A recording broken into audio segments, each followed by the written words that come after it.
നിത്യാനന്ദ യോഗ കേന്ദ്രത്തിൻ്റെ പുതിയൊരു വീഡിയോയിലേക്ക് ഏവർക്കും സ്വാഗതം. ഇന്ന് നമ്മൾ പറയാൻ പോകുന്നത് 5 ആസനങ്ങളെ പറ്റിയാണ്.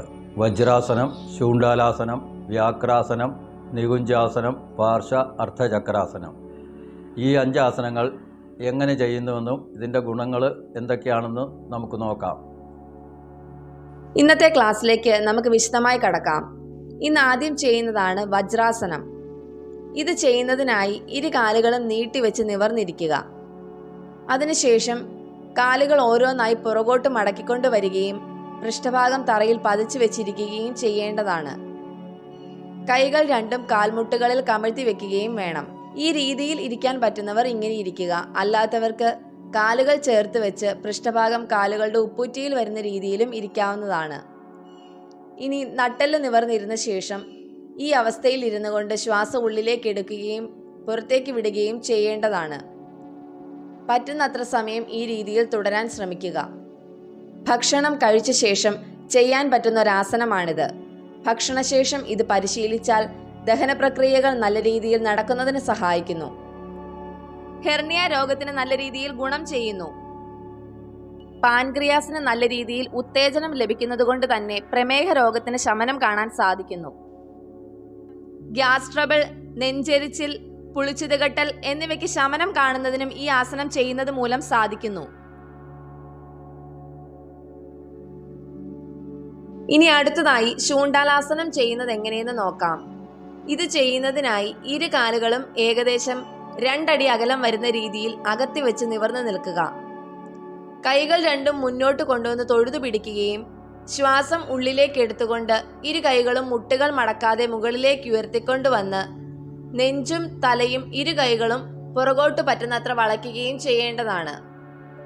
ശ്വാസം പുറത്തേക്ക് വിടുമ്പോൾ കൈകൾ താഴ്ത്തിക്കൊണ്ട് കുനിഞ്ഞു വന്ന് ഇരു കൈകളും കാലുകൾക്കിടയിലൂടെ പറ്റുന്നത്ര പുറകോട്ട് കൊണ്ടുവരികയും ചെയ്യുക.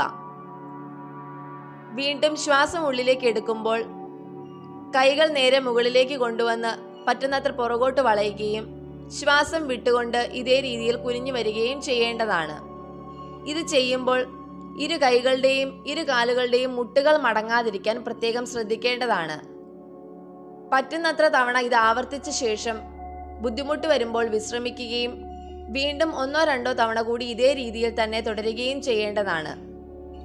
കടുത്ത നടുവേദന ഉള്ളവർ ഈ ആസനം ചെയ്യരുത്. ഇത് ചെയ്യുന്നത് മൂലം വെരിക്കോസ് വെയിന് നല്ല രീതിയിൽ ഗുണം ചെയ്യുന്നതിന് സഹായിക്കുന്നു. തലച്ചോറിന് നല്ല രീതിയിൽ ഉത്തേജനം ലഭിക്കുന്നതിനും വൃക്കകളുടെ പ്രവർത്തനം സുഗമമാകുന്നതിനും ഇത് സഹായിക്കുന്നുണ്ട്. ശ്വാസകോശത്തിന് നല്ല രീതിയിൽ വികാസം ലഭിക്കുന്നത് കൊണ്ട് തന്നെ ആസ്മ രോഗികൾക്ക് നല്ല രീതിയിൽ ഗുണം ചെയ്യുന്ന ഒന്നാണ് ശൂണ്ടാലാസനം.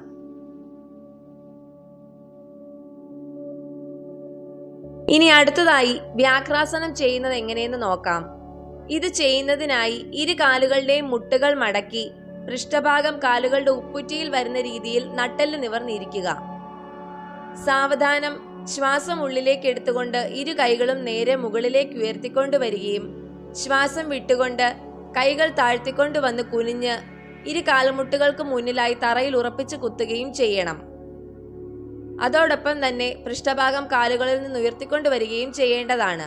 ഈ അവസ്ഥയിൽ ശ്വാസം ഉള്ളിലേക്ക് എടുത്തുകൊണ്ട് നടു താഴ്ത്തി തല മേൽപോട്ട് ഉയർത്തുകയും അതോടൊപ്പം തന്നെ വലതുകാൽ കഴിയുന്നത്ര പുറകോട്ട് നീട്ടിപ്പിടിക്കുകയും ചെയ്യേണ്ടതാണ്. ശ്വാസം വിട്ടുകൊണ്ട് നടു മുകളിലേക്ക് ഉയർത്തുകയും തല അടിയിലേക്ക് താഴ്ത്തുന്നതോടൊപ്പം തന്നെ വലതുകാലിന്റെ മുട്ട് മടക്കിക്കൊണ്ടുവന്ന് നെറ്റ് കാൽമുട്ടിൽ മുട്ടിക്കാൻ ശ്രമിക്കുകയും ചെയ്യുക. ഇതേ രീതിയിൽ ഒരു 8-10 തവണ ആവർത്തിച്ച ശേഷം ബുദ്ധിമുട്ട് വരുമ്പോൾ വിശ്രമിക്കാവുന്നതാണ്. അതിനുശേഷം ഈ രീതിയിൽ തന്നെ ഇടതുകാല് പുറകോട്ട് കൊണ്ടുവന്നും ചെയ്യേണ്ടതാണ്. അതായത് ശ്വാസം ഉള്ളിലേക്ക് എടുത്തുകൊണ്ട് തല ഉയർത്തിക്കൊണ്ട് വരികയും നടു താഴ്ത്തുകയും ചെയ്യുന്നതോടൊപ്പം ഇടതുകാൽ പുറകോട്ട് നീട്ടിപ്പിടിക്കുകയും അതേപോലെ തന്നെ ശ്വാസം പുറത്തേക്ക് വിട്ടുകൊണ്ട് തല താഴ്ത്തിക്കൊണ്ട് വന്ന് നടു മുകളിലേക്ക് ഉയർത്തുന്നതോടൊപ്പം തന്നെ ഇടതുകാൽ മുന്നോട്ട് കൊണ്ടുവന്ന് കാലിന്റെ മുട്ടിൽ നെറ്റി മുട്ടിക്കാൻ ശ്രമിക്കുകയും ചെയ്യുക. ഈ രീതിയും ഒരു 8-10 തവണ ആവർത്തിക്കേണ്ടതാണ്. കഴുത്തിന് വേദന അനുഭവിക്കുന്നവർ ഈ ആസനം ചെയ്യുമ്പോൾ തല ഉയർത്തുകയോ താഴ്ത്തുകയോ ചെയ്യേണ്ട കാര്യമില്ല. അങ്ങനെയുള്ളവർ ഇത് ചെയ്യുമ്പോൾ ശ്വാസം ഉള്ളിലേക്ക് എടുത്തുകൊണ്ട് നടു താഴ്ത്തിക്കൊണ്ട് വരുന്നതോടൊപ്പം ഇടതുകാൽ അല്ലെങ്കിൽ വലതുകാൽ പുറകോട്ട് നീട്ടിപ്പിടിക്കുകയും ശ്വാസം പുറത്തേക്ക് വിടുമ്പോൾ കാല് മുന്നോട്ട് കൊണ്ടുവരുന്നതോടൊപ്പം നടുമേളിലേക്ക് ഉയർത്തുകയും മാത്രം ചെയ്താൽ മതിയാകും. ഈ ആസനം ചെയ്യുന്നത് മൂലം സ്ത്രീകൾക്കുണ്ടാവുന്ന ആർത്തവ ക്രമക്കേടുകൾക്ക് പരിഹാരം കാണാൻ സഹായിക്കുന്നു. കുടവയർ ഒതുങ്ങിക്കിട്ടുന്നതിന് ഇത് നല്ല രീതിയിൽ സഹായിക്കുന്ന ഒന്നാണ്.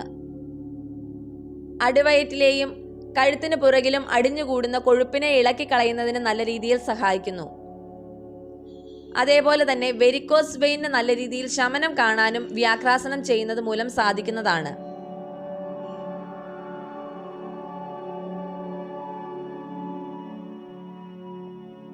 ഇനി അടുത്തതായി നികുഞ്ചാസനം ചെയ്യുന്നത് എങ്ങനെയെന്ന് നോക്കാം. ഇത് ചെയ്യുന്നതിനായി ഇരു കാലുകളുടെയും മുട്ടുകൾ മടക്കി പൃഷ്ഠഭാഗം കാലുകളുടെ ഉപ്പുറ്റിയിൽ വരുന്ന രീതിയിൽ നട്ടെല്ല് നിവർന്നിരിക്കുക. കൈകൾ രണ്ടും കാൽമുട്ടുകളിൽ കമിഴ്ത്തി വെക്കുകയും വേണം. ഇനി സാവധാനം ശ്വാസം ഉള്ളിലേക്ക് എടുത്തുകൊണ്ട് ഇരു കൈകളും നേരെ മുകളിലേക്ക് ഉയർത്തുകയും ശ്വാസം വിട്ടുകൊണ്ട് കൈകൾ താഴ്ത്തിക്കൊണ്ട് വരുന്നതോടൊപ്പം ശരീരം മുഴുവനായി മുന്നോട്ട് കൊണ്ടുവന്ന് കുനിഞ്ഞ് നെറ്റ് തറയിൽ പതിച്ചു വെക്കാൻ ശ്രമിക്കുകയും ചെയ്യേണ്ടതാണ്. ഈ അവസ്ഥയിൽ ഇരുന്നു കൊണ്ട് സാവധാനം ശ്വാസം എടുക്കുകയും വിടുകയും ചെയ്യാവുന്നതാണ്. ഇത് ചെയ്യുമ്പോൾ പൃഷ്ഠഭാഗം കാലുകളിൽ നിന്ന് ഉയർന്നു പോകാതിരിക്കാൻ പ്രത്യേകം ശ്രദ്ധിക്കുക. ഹെർണിയ രോഗത്തിന് നല്ല രീതിയിൽ ഗുണം ചെയ്യുന്ന ഒന്നാണ് നികുഞ്ചാസനം.